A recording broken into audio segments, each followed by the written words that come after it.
परिच्छेद, शैक्षणिक संस्था आणि मुख्याध्यापक यांनी रीट याचिका क्रमांक 2417 2007 आणि 5012 2008 मध्ये या न्यायालयाच्या विद्वान एकल न्यायाधीशाने 18 ऑगस्ट 2010 रोजी दिलेल्या सामायिक निर्णयाला आव्हान दिले आहे. रीट याचिका क्रमांक 4217 2007 या दोन्ही अपिलांमध्ये कर्मचारी प्रतिवादी क्रमांक 1 ने दाखल केला होता.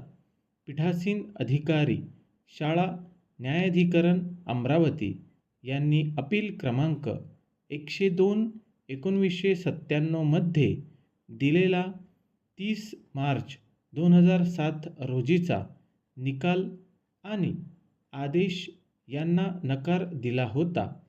विद्वान एकल न्यायाधीशांनी शालेय न्यायाधिकरणाचा निकाल कायम ठेवला आहे की 26/6/1997 रोजी कर्मचाऱ्याला कामावरून काढून टाकणे बेकायदेशीर आहे आणि खाजगी शाळांच्या महाराष्ट्र कर्मचाऱ्यांच्या नियम 26च्या अनिवार्य तरतुदींचे उल्लंघन आहे.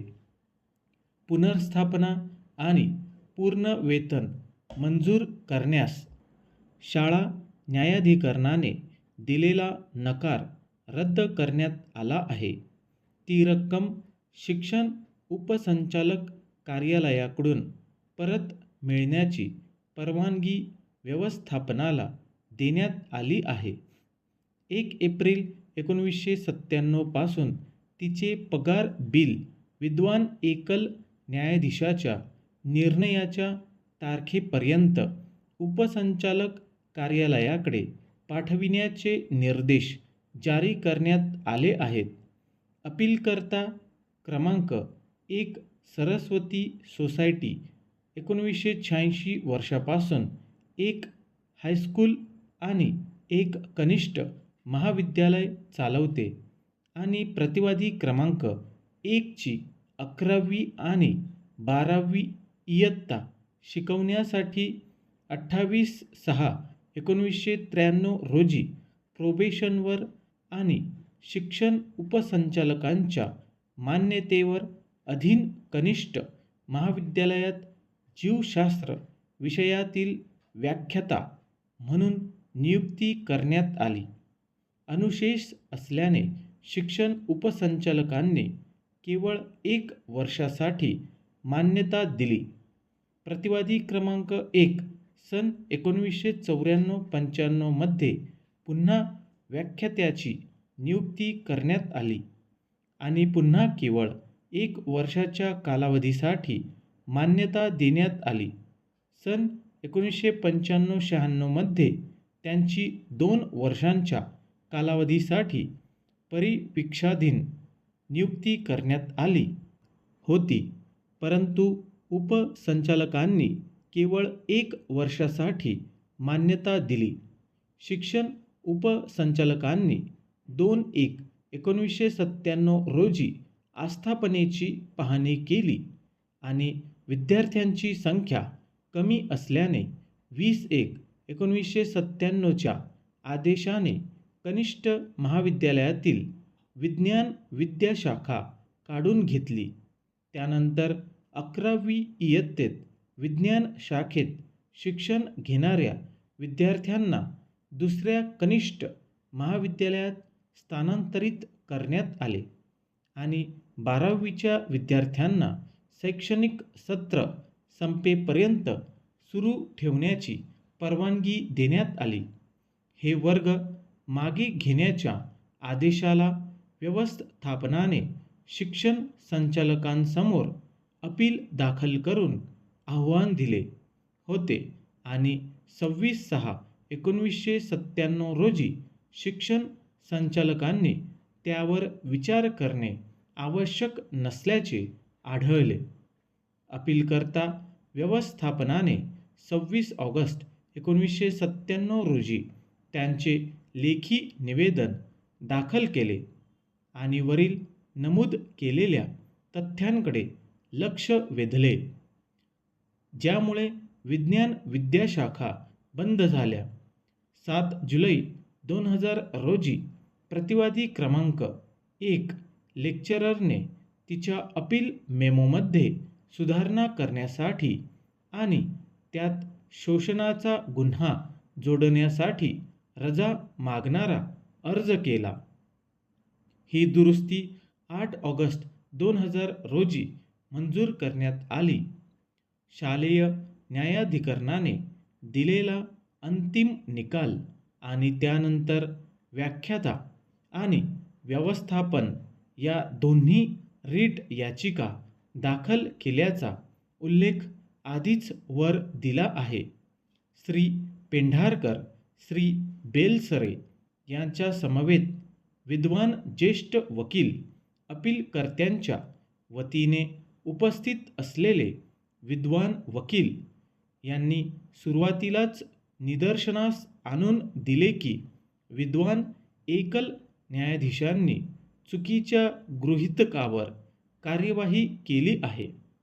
शालेय न्यायाधिकरणाने प्रतिवादी क्रमांक 1 ची समाप्ती चुकीच्या असल्याचे आढळले आहे.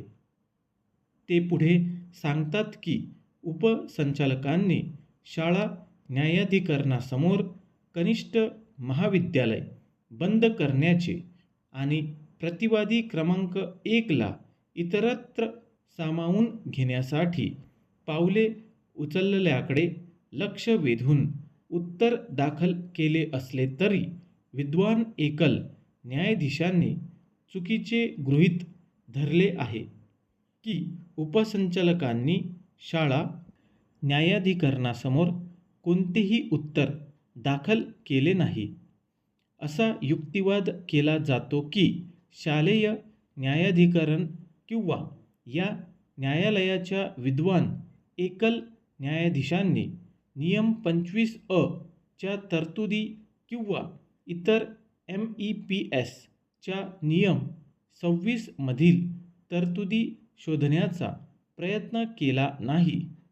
भौतिक तथ्येच चुकीच्या पद्धतीने नमूद करण्यात आली आहेत असे उद्युक्त करण्यासाठी अस्पष्ट निवाड्यातील तारखांच्या कथनाकडेही आमचे लक्ष वेधण्यात आले आहे.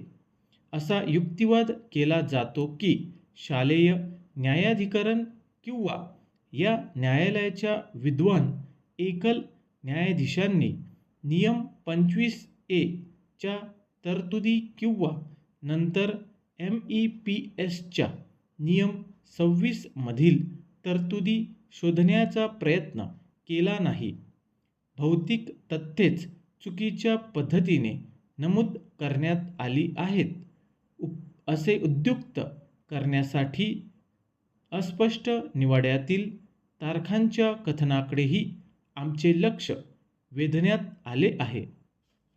असा युक्तिवाद केला जातो की शालेय न्यायाधिकरण किंवा या न्यायालयाच्या विद्वान एकल न्यायाधीशांनी नियम 25A च्या तरतुदी किंवा नंतर महाराष्ट्र खाजगी शाळांचे कर्मचारी च्या नियम 26 मधील तरतुदी दाखल केल्या आहेत. प्रतिवादी क्रमांक 2 यांनी पुढे असा युक्तिवाद केला की विद्वान एकल न्यायाधीशाने समाप्तीच्या स्वरूपावर कोणतेही निष्कर्ष नोंदवलेले नाहीत. आपल्या उत्तर युक्तिवादात श्री पेंढारकर, विद्वान ज्येष्ठ वकील यांनी असा युक्तिवाद केला आहे की मर्यादेच्या आधारावर कोणताही आक्षेप घेण्याचा प्रश्नच उद्भवत नाही आणि अपील विलंबित आढळल्यास ते फेटाळणे न्यायाधिकरणाचे कर्तव्य आहे. तसेच प्रतिवादी क्रमांक 1 ला सर्व घडामोडींची माहिती होती हे दर्शविण्यासाठी कार्यक्रमांच्या कालक्रमांकडे लक्ष वेधले जाते. 20/1/1997 रोजी सत्र संपेपर्यंत मान्यता देण्यात आली.